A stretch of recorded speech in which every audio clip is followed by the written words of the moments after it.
केंद्र सरकार द्वारा एनपीएस में सुधार कर लाई गई यूनिफाइड पेंशन स्कीम लागू करने की घोषणा से सरकारी कर्मचारी नाराज हैं।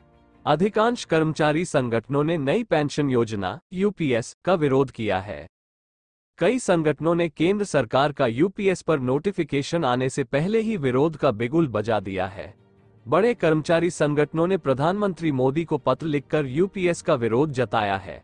एनएमओपीएस के अध्यक्ष ने कर्मचारियों से ओपीएस बहाली के लिए और विरोध में 2 सितंबर से 6 सितंबर तक काली पट्टी बांधकर काम करने का आह्वान किया था। यह अभियान शुक्रवार को समाप्त हो गया। अब एनएमओपीएस द्वारा 26 सितंबर को देश के सभी जिला मुख्यालयों पर विरोध प्रदर्शन करने की घोषणा की है। कर्मचारियों के विरोध प्रदर्शन का मकसद केंद्र सरकार को चेताना है। विजय बंधु के अनुसार केंद्र सरकार को यूपीएस एनपीएस हटाकर दोबारा से पुरानी पेंशन बहाली करनी होगी।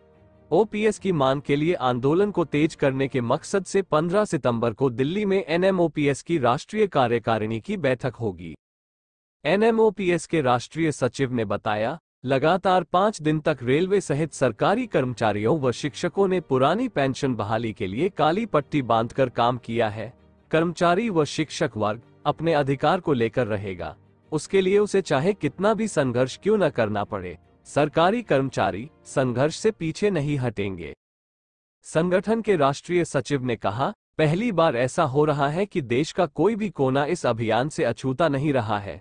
देश भर के कर्मचारियों व शिक्षकों ने अपने अपने कार्यस्थलों पर अपनी एकजुटता को प्रदर्शित किया है।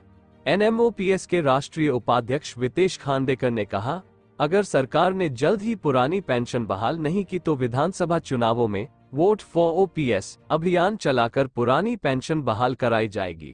महाराष्ट्र, जम्मू कश्मीर व हरियाणा के विधानसभा चुनावों में ओपीएस का बेहद असर देखने को मिलेगा। सभी प्रदेशों के कर्मचारी सरकार से आग्रह कर रहे हैं कि पुरानी पेंशन बहाल की जाए। National movement for old pension scheme की पिछले दिनों हुई राष्ट्रीय कार्यकारिणी की बैठक में केंद्र सरकार द्वारा घोषित की गई यूपीएस योजना का विरोध किया गया है। इसे कर्मचारियों के बुढ़ापे के लिए जोखिम वाली योजना बताया है। यूपीएस से रिटायर्ड पर्सन की सामाजिक सुरक्षा खत्म होती है। इस बाबत प्रधानमंत्री मोदी को पत्र लिखकर पुरानी पेंशन बहाली की मांग की गई है। संगठन के नेताओं के मुताबिक एनपीएस व यूपीएस से कर्मचारियों का भविष्य अंधकार में हो गया है। कर्मचारियों द्वारा काली पट्टी बांधकर विरोध जताने का असर देश भर में देखा गया है। केंद्र राज्य का ऐसा कोई विभाग नहीं बचा जहां कर्मचारियों ने कार्य तो किया, परंतु काली पट्टी बांधकर स्कूल, कॉलेज, डिग्री कॉलेज, विश्वविद्यालय, रेलवे स्टेशन, बस अड्डा, लेखपाल, सफाई कर्मचारी, राजस्व महकमा, बैंक कर्मी, डॉक्टर, नर्स, ट्रैकमैन और लोको पायलट समेत सभी कर्मचारियों ने बढ़ चढ़कर इस अभियान में हिस्सा लिया है।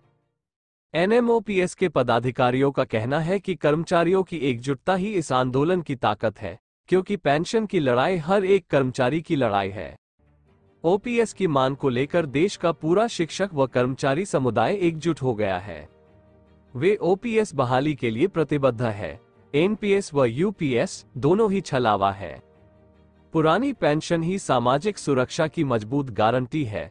एनएमओपीएस के राष्ट्रीय अध्यक्ष व अटेवा के प्रदेश अध्यक्ष विजय कुमार बंधु ने इस बाबत प्रधानमंत्री मोदी को पत्र भी लिखा है। बंधु ने कहा है कि देश के 1 करोड़ से ज्यादा शिक्षक, कर्मचारी व अधिकारी बाजार आधारित और विसंगतिपूर्ण एनपीएस व्यवस्था के दुष्परिणाम का दंश झेल रहे हैं।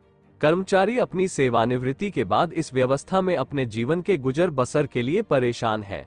वजह, एनपीएस में जो पेंशन दी जा रही थी वो पर्याप्त नहीं थी। पूरे देश के कर्मचारी व केंद्रीय अर्धसैनिक बलों के जवान पुरानी पेंशन बहाली की मांग कर रहे थे। इस बीच केंद्र सरकार द्वारा पुरानी पेंशन बहाल न कर नई पेंशन योजना यूनिफाइड पेंशन स्कीम यूपीएस लाने की घोषणा कर दी गई। इसमें जो प्रावधान है उन्हें लेकर कर्मियों में भारी रोष व्याप्त है।